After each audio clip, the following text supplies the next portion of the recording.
All right, guys, so welcome back to the second part of demand, supply, and market equilibrium. So today we'll be looking at supply.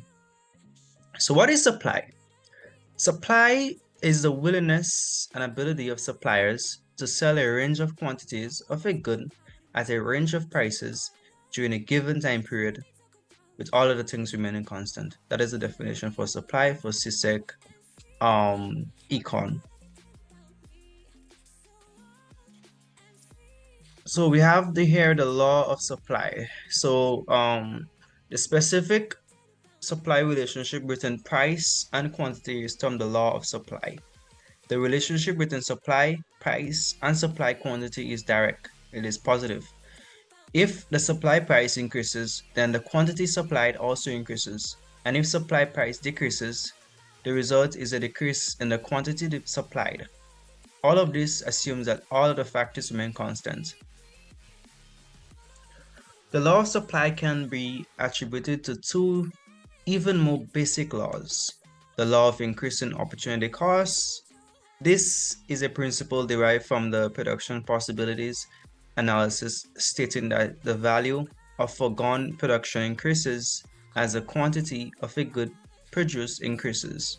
As such, to produce more of a good, sellers need to receive a higher price in order to cover the increasing opportunity costs. A law of diminishing marginal returns. This is a principle of short-run production stating that as more of a variable input is added to a fixed input, then the marginal product of the variable input decreases. The decrease in this marginal product then causes an increase in the marginal cost of production. As such, to produce more of a good, sellers need to receive a higher price to cover the increasing marginal costs. And the supply schedule. So a firm's supply schedule is just a table of numbers that shows the relationship between price and quantity supplied, with all other factors remaining constant, guys. So here's an example. We have Nora's demand schedule for pizza. So as price increases, so do the quantity of pizzas produced per month. Supply curve. The individual supply curve is a graphical representation of how much of a good suppliers will be willing and able to sell at different prices. And we see that it's upward sloping. A supply curve is nothing more than a graphical representation of the law of supply. This law of supply results in a positive slope. A higher price results in a higher quantity being supplied, and a lower price results in a lower quantity being supplied. Deriving the market supply curve. The market supply curve is a curve showing the relationship between price and quantity supplied by all producers together, so all other things remain constant. The market supply curve, like the market demand curve, is also derived by horizontal summation. For example, adding all individual firm supply curve horizontally, that is. And we see here that's supply of individual firm, that is A, and B is market supply. Movements along the supply curve. Movements along the supply curves are brought about by a change in the price of the good or service under consideration, by nothing else. As price changes, quantity supplied changes, giving rise to two possibilities. An increase in price results in an increase in quantity supplied. A fall in price results in a decrease in quantity supplied.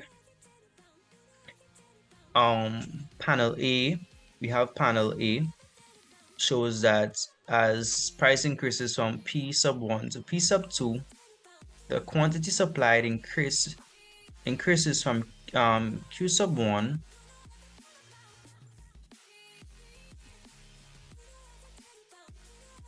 to Q sub 2. It should be Q sub 2 to Q sub 2 to Q sub 1. Yeah, because the quantity will increase. Panel B shows that as price decreases lowered from P sub 1 to P sub 2, the quantity supplies fall from Q sub 1 to Q sub 2. Yes, that is the correct way of saying it. That is an extension, that is a contraction. Shifts of the supply curve. The supply curve can shift either to the right or the left.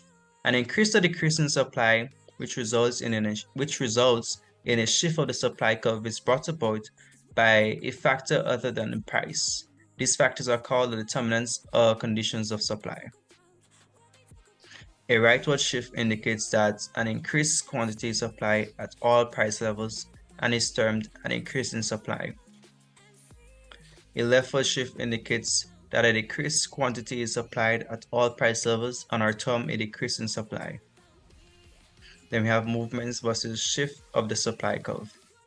Change in price of a good or service leads to a change in the quantity supplied caused by a movement along the supply curve, while change in the non-price factors that influence supply leads to a change in supply caused by a shift of the supply curve.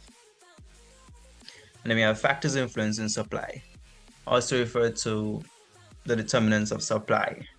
So while supply price is the most important factor that affects the sale of a good, it is not the only factor.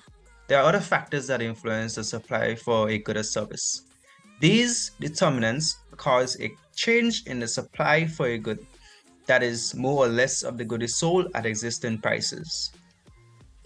Prices of resources and other inputs. The supply of a good will change if there is a change in the price of one of the inputs, as input prices affect the costs of production. The more it costs to produce a good, the less will be supplied at each price, and vice versa. The cheaper it is to produce a good, the more producers will supply at each price, with all other things remaining constant. Productivity. This is defined as output per unit of inputs. An increase in productivity leads to reduction in costs and thus leads to an increase in supply. A decrease in productivity, on the other hand, has the opposite effect, leads to a decrease in supply. The main source of productivity changes is technological change. However, some natural events also affects productivity. Prices of related goods. A change in the price of one good can affect the supply of related good. The nature of this change depends on a relationship between the two goods. Substitutes in production are goods that can be produced in one place of each other, so you can produce the good in place of each other. For example, butter and milk. If the price of a substitute good increases, then sellers will switch to the production of that substitute good and sell less of that good. The supply of a good will increase or decrease if there's a decrease or increase in the price of one of its substitutes in production. This means that the supply for a good and the price of its substitutes in production moves in the opposite direction. Complements in production are goods that can be produced together with the same resources. For example, beef and cow used to make a leather, right? Beef and cow used to make leather. They can be produced together. They use the same resources. If the price of a complement good increases, then sellers produce more of both goods. This means that the supply of a good and the price of its complements in production move in the same direction.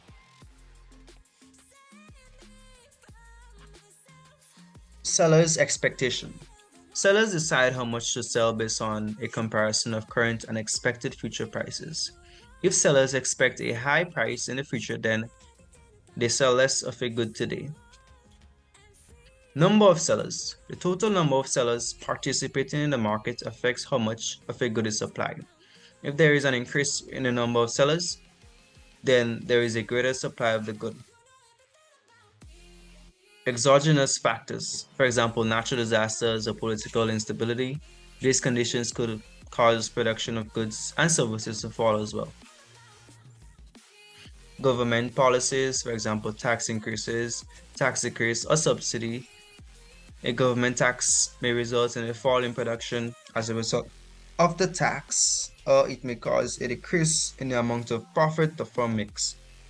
A subsidy, on the other hand, will have the opposite effect. So Government policy, fiscal policy can influence how the firm will supply a given good in the markets.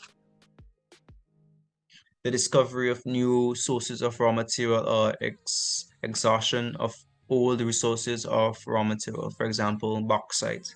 A new discovery would increase supply, while an exhaustion of resources will lead to a decrease in supply. And this is an exercise for you guys to do. Distinguish between supply and quantities supplied. In the comments, you guys could write your response. And then we have another exercise, explain how 4 factors other than price affects the supply of eggs. Guys, thank you for watching. Subscribe to see the next part. So we're gonna delve into market equilibrium. See you all next time.